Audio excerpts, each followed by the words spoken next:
So yun guys, isang magandang gabi sa ating mga idol, no?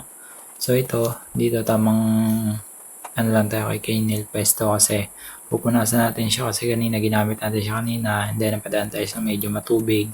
Kaya ito, tamang punas muna tayo dito ngayon mga idol. So isang mabilisang linis lang to mga idol, no? So yung gamit pala natin ay si Kaynil, siya yung daily use natin dito mga idol, no? So yun, tamang punas-punas lang tayo dito para kahit pa paano mabawasan yung mga dumi niya. So isang mabilisang linis lang talaga ito mga idol.